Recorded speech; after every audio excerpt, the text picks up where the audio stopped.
Hello everyone, welcome to the channel मेरा math. मैं एक बार फिर से आपके साथ आया डॉट वीडियो में। और देखिए, आज के हमारे पास चार डॉट क्वेश्चन है।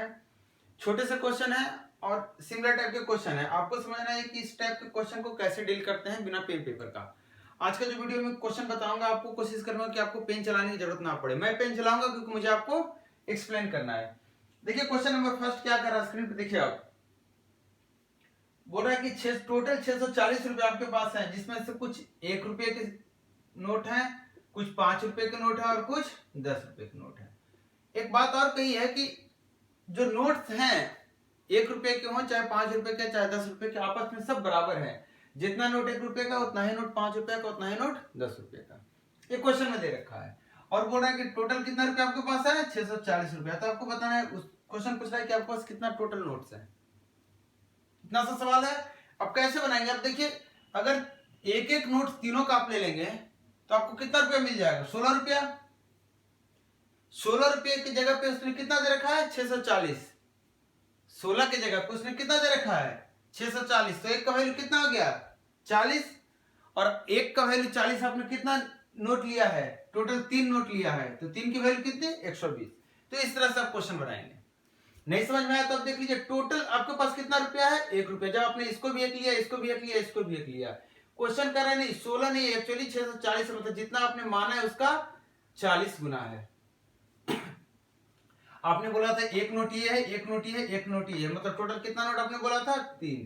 तो एक की वैल्यू आपको कितनी मिल गई है, 40। तो 3 की वैल्यू कितनी हो गई, 120। मतलब आप कहेंगे 40 नोट इसका है, 40 नोट इसका है, 40 नोट इसका है। इसने टोटल पूछा था, इसलिए हम क्या बोलेंगे, 120। अगर अलग अलग पूछता कि 5 रुपए कितने नोट है, तो हमारा जवाब क्या होता, 40। अब देखिए, इसी टाइप का डिफरेंट थोड़ा सा अलग क्वेश्चन देखिए। सेकेंड क्वेश्चन आप देखिए, थोड़ा सा अलग है। कह रहा है एक बैग है जिसमें 3 टाइप्स के कॉइन्स हैं, 1 रुपया का, 50 पैसा का और 25 पैसा का। मतलब 1 रुपया, 50 पैसा और 25 पैसा का, सब पैसे मैंने लिख दिया। और टोटल कॉइन बोल रहे 175 कॉइन है। टोटल कितना है, 175 कॉइन्स है। करें the total value of coin of each kind of B same, the total amount in the bag is. पिछले क्वेश्चन में आपने देखा होगा कि टोटल रुपया हमें दिया हुआ था, टोटल अमाउंट कितना है, और ये बताया था कि सारे टोटल कॉइन्स या टोटल जो नोट्स हैं इंडिविजुअली सब आपस में बराबर है।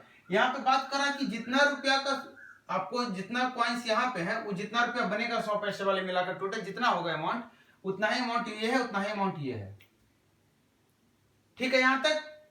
अब आप मुझे बताइए कि अगर रुपया में सारा बराबर है, तो अगर ये 1 रुपया है, ये 1 रुपया है, तो हम बोल रहे हैं इसको एक कॉइन्स ले रहे हैं हम इसको 1 रुपया बनाना चाह रहे हैं, तो इसके लिए कितना कॉइन लेना पड़ेगा, 2 कॉइन लेना पड़ेगा। ये भी 1 रुपया बन जाएगा, क्योंकि अमाउंट सबका बराबर कह रहा है। इसको भी 1 रुपया बनाना है, तो कितना कॉइन लेना पड़ेगा, 4 कॉइन। मतलब टोटल जब आप 7 कॉइन ले रहे हैं, टोटल 7 कॉइन ले रहे हैं, तो आपके पास टोटल कितना रुपया हो जा रहा है, 3 रुपया। हो रहा है कि नहीं हो रहा है। टोटल जब आप 7 कॉइन ले रहे हैं, तो आपके पास कितना रुपया हो रहा है, 3 रुपया। आपसे पूछ रहा था total amount in the bag, तो 7 की जगह पे आपको कितनी दे रखी है, 175 कॉइन। तो देख लीजिए कितना हो गया, 7 दूना और 7 पचे 25। मतलब 1 की वैल्यू कितनी आ गई, 25। तो 3 की वैल्यू कितनी हो गई, 75 रुपीज। बात पकड़ में आई। मैं स्लो चल रहा हूं इसलिए क्योंकि आप पकड़ सकें। अगर आप समझ गए पहली बार में, तो आप हमसे फास्ट चलेंगे। जब मैं क्वेश्चन बोल ही रहा होगा तब आपको बन जाना चाहिए। देखिए नेक्स्ट क्वेश्चन, क्वेश्चन नंबर 3